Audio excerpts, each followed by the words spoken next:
Guarantee news ಎಕ್ಸ್ಪ್ಲೇನರ್ಗೆ ಸ್ವಾಗತ. ನಾನು Durgesh Naik. CM Siddaramaiah ಮತ್ತು ಡಿಸಿಎಂ ಡಿ ಕೆ ಶಿವಕುಮಾರ್ ಅವರ ಬಣ್ಣದ ನಡುವೆ ನಡೀತಿರುವಂತಹ ಕುರ್ಚಿ ಕಿತ್ತಾಟ ದಿನಕ್ಕೊಂದು ತಿರುವನ್ನ ಪಡೆದುಕೊಳ್ತಾ ಇದೆ. ಅದರಲ್ಲೂ ಕೂಡ ಮೊನ್ನೆ ಅಷ್ಟೇ ಡಿಸಿಎಂ ಅವರ ಆಪ್ತ ಶಾಸಕರಾಗಿರುವಂತಹ ಸಿ ಬಾಲಕೃಷ್ಣ ಅವರು ಒಂದು ಹೇಳಿಕೆಯನ್ನು ನೀಡಿದ್ದು ಬಹಳಷ್ಟು ಚರ್ಚೆಗೆ ಗ್ರಾಸವಾಗ್ತಿರುವಂಥದ್ದು. ಮಾಜಿ ಸಚಿವರಾಗಿರುವಂಥ KN ರಾಜಣ್ಣ BJಪಿಗೆ ಸೇರ್ತಾರೆ ಅನ್ನುವಂಥ ಹೇಳಿಕೆಯನ್ನು ನೀಡುವ ಮೂಲಕ ರಾಜ್ಯ ರಾಜಕೀಯದಲ್ಲಿ ಮತ್ತೊಂದು ಸಂಚಲನಕ್ಕೆ ಕಾರಣವಾಗಿದ್ದಾರೆ. ಇದಕ್ಕೆ ತಿರುಗೇಟು ಕೊಡುವಂಥ ಕೆಲಸವನ್ನು ರಾಜಣ್ಣ ಪುತ್ರ ರಾಜೇಂದ್ರ ಕೂಡ ಈಗಾಗಲೇ ಮಾಡಿರುವಂಥದ್ದು. ಈ ಒಂದು ವಿಚಾರವನ್ನು ಇಟ್ಟುಕೊಂಡು ಇದೀಗ ಮತ್ತೆ ರಾಜ್ಯ ರಾಜಕೀಯದಲ್ಲಿ ಸೆಪ್ಟೆಂಬರ್ ಕ್ರಾಂತಿಯ ಕೂಗು ಮತ್ತೆ ಮುನ್ನೆಲೆಗೆ ಬರ್ತಾ ಇದೆ. BJಪಿಗೆ ಯಾರು ಸೇರ್ತಾರೆ ಅನ್ನೋದು ಬಹಳ ಮುಖ್ಯವಾಗಿ ಚರ್ಚೆ ಆಗ್ತಿರುವಂಥದ್ದು. DCM D K Shivakumar CM ಆಗ್ತಾರಂದರೆ ಡಿ ಕೆ ಶಿವಕುಮಾರ್ ಅವರ ಟೀಮ್ ಒಂದು ಎಲ್ಲವೂ ಕೂಡ BJಪಿಗೆ ಸೇರುತ್ತೆ ಅನ್ನುವ ಮಾತನ್ನು ರಾಜೇಂದ್ರ ಹೇಳಿದ್ದಾರೆ. ಇತ್ತ ರಾಜಣ್ಣ ಈಗಾಗಲೇ ಒಂದು ಹೆಜ್ಜೆ BJಪಿಯಲ್ಲಿ ಕಾಲಿಟ್ಟಿದ್ದಾರೆ ಅನ್ನುವ ಮಾತನ್ನು ಬಾಲಕೃಷ್ಣ ಹೇಳಿದ್ದಾರೆ. ಇದೆಲ್ಲ ವಿಚಾರ ಇದೀಗ ರಾಜ್ಯ ರಾಜಕೀಯದಲ್ಲಿ ಮತ್ತೊಂದು ತಿರುವಿಗೆ ಸಾಕ್ಷಿ ಆಗ್ತಾ ಇದೆ. ಹೀಗಾಗಿ ಈ ಒಂದು ಆರೋಪ ಪ್ರತ್ಯಾರೋಪಗಳ ಹೇಳಿಕೆಗಳು ರಾಜ್ಯ ರಾಜಕೀಯದಲ್ಲಿ ಅದರಲ್ಲೂ ಕೂಡ ಕಾಂಗ್ರೆಸ್ ಮೇಲೆ ಯಾವ ರೀತಿಯ ಪರಿಣಾಮವನ್ನು ಬೀರುತ್ತೆ ಅನ್ನೋದು ಬಹಳ ಚರ್ಚೆ ಆಗ್ತಾ ಇದೆ. ಹಲವು ಬಾರಿ ಹೈಕಮಾಂಡ್ ನಾಯಕರು ಕೂಡ ಯಾವುದೇ ರೀತಿಯಾದಂಥ ಹೇಳಿಕೆಗಳನ್ನು ಕೊಡಬೇಡಿ ಅನ್ನುವಂಥ ಖಡಕ್ ವಾರ್ನಿಂಗ್ ಕೊಟ್ಟರೂ ಕೂಡ CM ಸಿದ್ದರಾಮಯ್ಯ ಬಣದ ಆಪ್ತ ಶಾಸಕರು ಮತ್ತು DCM ಡಿ ಕೆ ಶಿವಕುಮಾರ್ ಅವರ ಆಪ್ತ ಬಣದಲ್ಲಿ ಗುರುತಿಸಿಕೊಂಡಿರುವಂಥ ಶಾಸಕರು ಪದೇ ಹೇಳಿಕೆಗಳನ್ನು ಕೊಡ್ತಾನೇ ಇದ್ದಾರೆ. ಡಿ ಕೆ ಶಿವಕುಮಾರ್ ಅವರು ಕೂಡ ನಾನು ಪವರ್ ಶೇರಿಂಗ್ ವಿಚಾರ ಒಪ್ಪಂದ ಆಗಿದೆ ಅನ್ನುವಂಥ ನಿಟ್ಟಿನಲ್ಲಿ ಹೇಳಿಕೆಗಳನ್ನು ಕೊಡ್ತಾಯಿದ್ರು. ಹೈಕಮಾಂಡ್ ನಾಯಕರ ಭೇಟಿಗೂ ಕೂಡ ಹಲವು ಬಾರಿ ಮುಂದಾಗಿದ್ದರು. ಇದೀಗ ಸೆಪ್ಟೆಂಬರ್ ತಿಂಗಳಲ್ಲಿ ನಾವಿದ್ದೇವೆ. ಈ ಒಂದು ಸೆಪ್ಟೆಂಬರ್ ತಿಂಗಳಲ್ಲಿ ಯಾವ ರೀತಿ ಸೆಪ್ಟೆಂಬರ್ ಕ್ರಾಂತಿ ಆಗುತ್ತೆ ಅನ್ನೋದು ಬಹಳ ಚರ್ಚೆ ಆಗ್ತಿದೆ.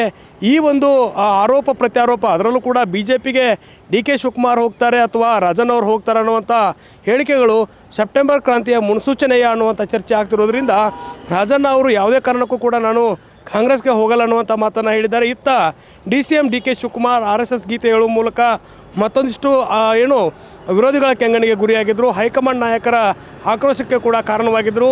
ಇದೆಲ್ಲದರ ಬಳಿಕ ಡಿ ಕೆ ಶಿವಕುಮಾರ್ ಒಂದು ಕ್ಷಮೆಯಾಚನೆ ಮಾಡುವ ಮೂಲಕ ತಮ್ಮ ಒಂದು ಹೇಳಿಕೆಯನ್ನು ಅದರ ಜೊತೆಗೆ ತಾವು ಪಕ್ಷದ ನಿಷ್ಠೆಯನ್ನು ತೋರುವುದ ಕೆಲಸವನ್ನು ಮಾಡಿದರು. ಇದೇ ರೀತಿಯ ಒಂದು ಕೆಲಸವನ್ನು ರಾಜಣ್ಣ ಅವರು ಕೂಡ ಮಾಡಿದರೆ ಆಗ್ತಿತ್ತು ಅನ್ನೋ ನಿಟ್ಟಿನಲ್ಲಿ ಪಕ್ಷದ ವಿರೋಧಿಯಾಗಿ ಅದರಲ್ಲೂ ಕೂಡ CM ಸಿದ್ದರಾಮಯ್ಯ ಅವರ ಮುಜುಗರ ತರುವಂಥ ಕೆಲಸವನ್ನು ರಾಜಣ್ಣ ಮಾಡಿದ್ದಾರೆ ಅನ್ನುವಂಥ ಮಾತನ್ನು ಹೇಳುವ ಮೂಲಕ ರಾಜಣ್ಣ ವಿರೋಧಿಗಳು ಎತ್ತಿಕಟ್ಟುವಂಥ ಕೆಲಸವನ್ನು ಮಾಡ್ತಿದ್ದಾರೆ.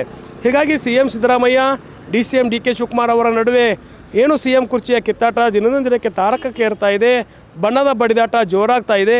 ಈ ಒಂದು ಎಲ್ಲ ಆಯಾಮಗಳಲ್ಲಿ ಚರ್ಚಿಸುವುದಾದರೆ ಸಾಕಷ್ಟು CM Siddaramaiah DCM D K Shivakumar ಅವರು ಸೆಪ್ಟೆಂಬರ್ನಲ್ಲಿ ಇದ್ದಾರೆ. ಈಗ ಈ ಒಂದು ಸೆಪ್ಟೆಂಬರ್ ಕ್ರಾಂತಿ ಯಾವ ರೀತಿ ರಾಜಕೀಯ ಬದಲಾವಣೆಗಳಿಗೆ ಕಾರಣ ಆಗುತ್ತೆ ಅನ್ನೋದು ಕೂಡ ಭಾಳಷ್ಟು ಚರ್ಚೆ ಆಗ್ತಿರುವಂಥದ್ದು. ಈ ನಿಟ್ಟಿನಲ್ಲಿ ಈಗ DCM ಡಿ ಕೆ ಶಿವಕುಮಾರ್ ಅವರ ಪರ ಇರುವಂಥ ಕೆಲವೊಂದಿಷ್ಟು ಶಾಸಕರು ಡಿ ಕೆ ಶಿವಕುಮಾರ್ ಅವರು CM ಆಗಬೇಕು ಅನ್ನೋದು ಇಡೀ ರಾಜ್ಯದ ಜನರ ಕನಸು ಅನ್ನೋಂಥ ಮಾತನ್ನು ಕುಡಿಗಾಲ್ ರಂಗನಾಥ್ ಅವರು ಹೇಳಿರುವಂಥದ್ದು. ಅದರ ಜೊತೆಗೆ DK ಸುರೇಶ್ ಅವರು ಕೂಡ ನನ್ನ ಸಹೋದರರಾಗಿರುವಂಥ ಡಿ ಕೆ ಶಿವಕುಮಾರ್ ರಾಜ್ಯದ ಮುಖ್ಯಮಂತ್ರಿ ಆಗಬೇಕು ಅನ್ನುವಂಥ ಕನಸು ಸಹಜವಾಗಿ ನಾವು ಕಾಣ್ತೇವೆ ಅನ್ನುವಂಥ ಮಾತನ್ನು ಒಂದು ಕಡೆ ಹೇಳ್ತಾ ಇದ್ದರೆ, ಇತ್ತ ಬಾಲಕೃಷ್ಣ ಅವರು CM ಸಿದ್ದರಾಮಯ್ಯ ಅವರ ಶಿಷ್ಯರಾಗಿದ್ದುಕೊಂಡೇ ಯಾವ ರೀತಿಯ ಹೇಳಿಕೆಗಳನ್ನು ಕೊಡಬೇಕು, ರಾಹುಲ್ ಗಾಂಧಿ ಅವರ ಜೊತೆಗೆ ಯಾವ ರೀತಿ ಪಾದಯಾತ್ರೆಯನ್ನು ಮಾಡ್ತಿದ್ದಾರೆ, ಆ ಒಂದು ಪಾದಯಾತ್ರೆಯ ಸಂದರ್ಭದಲ್ಲಿ ಯಾಕೆ ವಿರೋಧವನ್ನು ಕಟ್ಟಿಕೊಳ್ಳಬೇಕು ಅನ್ನೋ ನಿಟ್ಟಿನಲ್ಲಿ ಕೂಡ ಆರೋಪ ಪ್ರತ್ಯಾರೋಪವನ್ನು ಮಾಡ್ತಿರುವಂಥದ್ದು. ಹೀಗಾಗಿ ರಾಜಣ್ಣ ವರ್ಸಸ್ ಬಾಲಕೃಷ್ಣ, ರಾಜೇಂದ್ರ ವರ್ಸಸ್ ಬಾಲಕೃಷ್ಣ ಈ ಒಂದು ಕಿತ್ತಾಟ ಹೈಕಮಾಂಡ್ ನಾಯಕರಿಗೂ ತಲೆನೋವನ್ನು ತಂದಿದೆ. ಅದರ ಜೊತೆಗೆ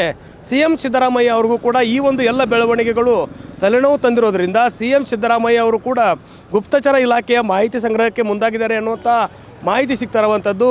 CM ಸಿದ್ದರಾಮಯ್ಯ ಅವ್ರಿಗೂ ಕೂಡ ಸೆಪ್ಟೆಂಬರ್ ಕ್ರಾಂತಿಯ ಟೆನ್ಷನ್ ಶುರು ಆಗಿದೆಯಾ ಅನ್ನುವಂಥ ಪ್ರಶ್ನೆ ಮೂಡ್ತಾ ಇದೆ. ಯಾಕಂದರೆ ರಾಜ್ಯದಲ್ಲಿ ಯಾವ ರೀತಿ ಶಾಸಕರ ಮನಸ್ಥಿತಿ ಇದೆ, ಶಾಸಕರಿಗೆ ಅದರಲ್ಲೂ ಕೂಡ ಕಾಂಗ್ರೆಸ್ನ ಶಾಸಕರಿಗೆ 50 ಕೋಟಿ ಅನುದಾನವನ್ನು ನೀಡಿದರೂ ಕೂಡ ಶಾಸಕರು ಯಾವ ರೀತಿ ಮನದಲ್ಲಿ ಆಸೆಗಳನ್ನ ಇಟ್ಕೊಂಡಿದ್ದಾರೆ, ಮುಂದೆ BJಪಿ ಏನಾದರೂ ಆಪರೇಷನ್ ಕಮಲಕ್ಕೆ ಮುಂದಾದರೆ ಯಾವ ರೀತಿಯ ಬದಲಾವಣೆಗಳಾಗುತ್ತೆ, ಯಾರೆಲ್ಲ BJಪಿಯನ್ನು ಬಿಟ್ಟು ಕಾಂಗ್ರೆಸ್ಗೆ ಸೇರ್ತಾರೆ, ಅದ್ರ ಜೊತೆಗೆ ಕಾಂಗ್ರೆಸ್ಸನ್ನು ತೊರೆದು BJಪಿಗೆ ಯಾರೆಲ್ಲ ಬರ್ತಾರೆ ಅನ್ನುವಂಥ ನಿಟ್ಟಿನಲ್ಲಿ ಮಾಹಿತಿ ಸಂಗ್ರಹಕ್ಕೆ ಇದೀಗ CM ಸಿದ್ದರಾಮಯ್ಯ ಅವರು ಕೂಡ ಮುಂದಾಗಿದ್ದಾರೆ. ಹೀಗಾಗಿ ರಾಜ್ಯ ರಾಜಕೀಯದಲ್ಲಿ ಸೆಪ್ಟೆಂಬರ್ ಕ್ರಾಂತಿಯ ಬಿರುಗಾಳಿ ಮತ್ತೆ ಜೋರಾಗಿ ಬೀಸ್ತಾ ಇದೆ. ಈ ಒಂದು ಸೆಪ್ಟೆಂಬರ್ ಕ್ರಾಂತಿ ರಾಜ್ಯ ರಾಜಕೀಯದಲ್ಲಿ ಅದರಲ್ಲೂ ಕೂಡ CM Siddaramaiah DCM D K Shivakumar ಅವರಿಗೆ ಯಾವ ರೀತಿ ಒಂದು ಸಂಕಷ್ಟವನ್ನು ತಂದೊಡ್ಡುತ್ತೆ ಅನ್ನೋದು ಒಂದು ಕಡೆ ಚರ್ಚೆ ಆಗ್ತಾ ಇದ್ದರೆ, ಈಗ ವಜಾ ಆಗಿರುವಂಥ ರಾಜಣ್ಣ ಅವರು ಕೂಡ ಹೈಕಮಾಂಡ್ ನಾಯಕರ ಭೇಟಿಗೆ ಮುಂದಾಗ್ತಿದ್ದಾರೆ. ಹೈಕಮಾಂಡ್ ನಾಯಕರ ಭೇಟಿಯನ್ನು ಮಾಡುವ ಮೂಲಕ ತಮ್ಮ ಸ್ಥಾನವನ್ನು ಕಳೆದುಕೊಂಡಿದ್ದಾರೆ. ಆ ಒಂದು ಸ್ಥಾನಕ್ಕೆ ಮತ್ತೆ ನನಗೆ ಸಚಿವ ಸ್ಥಾನವನ್ನು ಕೊಡಬೇಕು ಅನ್ನೋಂಥ ನಿಟ್ಟಿನಲ್ಲಿ